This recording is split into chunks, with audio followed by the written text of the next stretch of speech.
아나운서와 함께하는 생활백서 시간입니다. 최근 우리나라는 마약류 사범 증가하고 있고요. 또 의료용 마약류에 대한 오남용 때문에 사회적 문제도 일어나고 있습니다.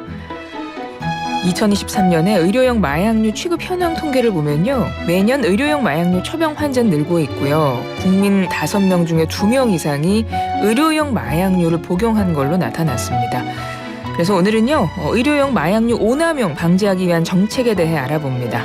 식품의약품안전처 마약류 오남용 감시단 TF 강영아 팀장 전화 연결해봅니다. 팀장님 안녕하세요. 네, 안녕하세요. 예, 식약처에서 마약류 통합관리 시스템 운영된 걸로 알고 있거든요. 어떤 건가요? 네. 설명 좀 해주세요. 네. 의료용 마약류의 체계적인 안전관리를 위해서 18년 5월 18일 마약류 투약 조제 정보가 지속적으로 보고되고 있는데요.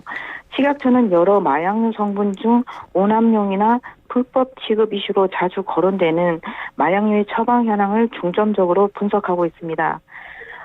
님스 마약류 통합관리 시스템에 마약류의 처방량, 처방기간, 처방 횟수뿐 아니라 마약류 처방 의사, 처방받은 환자까지 다양한 정보가 수집되고 있습니다. 마약류 통합관리 시스템 님스 마통 네. 시스템이네요. 네네. 네. 마이너스 통장이랑 줄임말이 비슷하네요. 네네. 자, 님스. 처방한 의사하고 처방받은 환자 이름이 같은 경우도 있습니까? 그럴 때 셀프 처방이 사회적 이슈로 조금 이슈가 됐던 것 같은데요. 네네. 예, 설명 좀 부탁드려요. 어떻게 대응하고 계실까요? 네. 셀프 처방은 의료용 마약류를 의사 자신에게 처방 투여 시 저희가 문제 삼아서 저희가 좀 점검을 하고 있는 경우인데요. 네. 셀프 처방은 임상적으로 객관성이 미흡하고 오남용 부작용 문제 또 불법 유출 우려로 국민보건에 악영향을 끼칠 우려가 있기 때문입니다. 마약류 셀프 처방이 사회적 이슈로 대두되면서 24년 2월 마약류 관리에 관한 법률의 셀프 처방 금지 근거를 저희가 마련하였고요. 내년 2월 우선적으로 프로포폴 성분에 대한 시행을 앞두고 있습니다.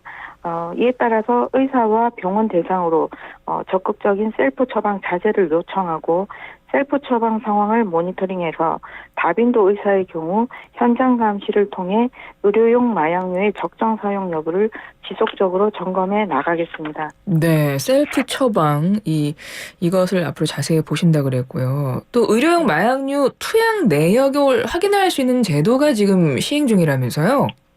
네. 예, 이 제도는 어떤 겁니까? 네.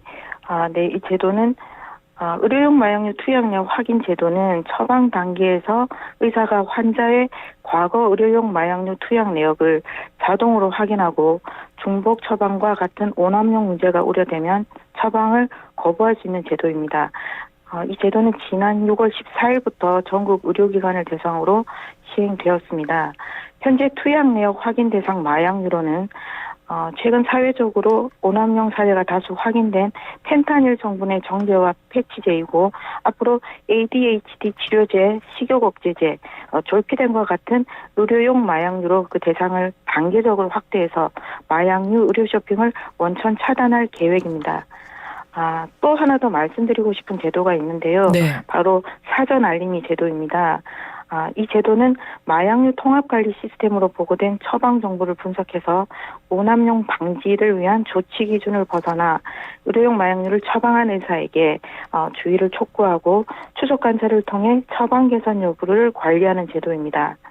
22년 4월 이후로 식욕억제제, 프로포폴 등 사회적으로 오남용 이슈가 큰 성분부터 단계적으로 시행하여 왔고 올해부터는 ADHD 치료제 또한 조치 기준상 성분에 포함하여 확대 시행할 예정입니다.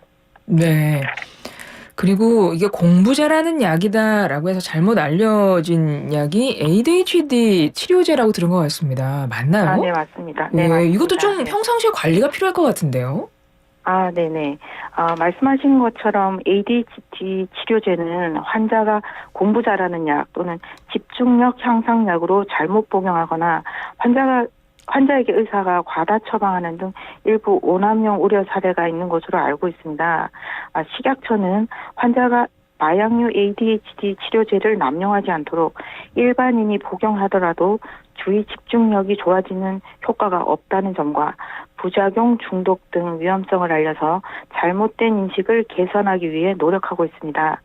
또한 의사가 환자 질병 수준에 대한 진단을 거쳐서 꼭 필요한 환자에게 최소한의 수량을 단기간 처방할 수 있도록 처방을 모니터링하고 의학적 타당성 없이 오남용 조치 기준을 벗어난 처방에 대해서는 처방 금지 명령을 하는 등 조치를 강화해 나가겠습니다. 아울러 의사가 환자의 투약 이력을 확인하여 중복, 과다 처방을 하지 않도록 현재 펜타닐에 대해 시행하고 있는 투약 내역 확인 대상으로 메틸페니데이트를 확대하는 방안도 추진할 계획입니다. 의료용 마약류 오남용을 막기 위해서는 실제 환자를 진료하고 약을 처방하는 곳이 의료기관이잖아요. 그래서 네. 의료기관에 대한 점검도 필요하지 않을까 싶은데요. 네, 맞습니다. 네, 환자의 치료를 위해서는 의사의 진단에 따라서 의료용 마약류의 처방과 투약이 필요할 수 있습니다. 그렇지만 만약 자칫 잘못 적절히 사용되지 않고 오남용될 경우 중독에 이르게 될 수도 있습니다. 따라서 의료용 마약류의 적절한 처방과 사용은 매우 중요하다고 할 수 있는데요. 때문에 식약처는 의료기관 등을 대상으로 의료용 마약류의 오남용 방지를 위한 감시 활동도 하고 있습니다.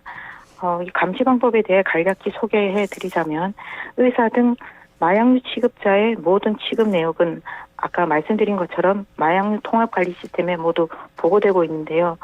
이 시스템을 통해서 의료용 마약류의 처방량이라던가 처방권 등 데이터를 분석해서 과다 처방 등 오남용 우려가 있는 의료기관 등을 점검 대상으로 선정하게 됩니다. 식약처는 지자체 또는 검경 등 유관기관과 이들 의료기관을 현장 방문해서 오남용이 우려되는 처방 사례에 대해 처방 사유와 관련 자료 등을 조사하고 이후 의사, 약사 등 외부 전문가를 통해 처방에 대한 의학적 타당성 검토를 거쳐 오남용에 해당하는 것으로 보이는 사례에 대해서는 수사기관에 수사를 의뢰하게 됩니다. 예, 알겠습니다. 오늘은 의료용 마약류 오남용 방지하기 위한 식약처 정책에 대해서 들어봤습니다. 지금까지 마약류 오남용 감시단 TF 강영아 팀장이었습니다. 고맙습니다. 네, 감사합니다.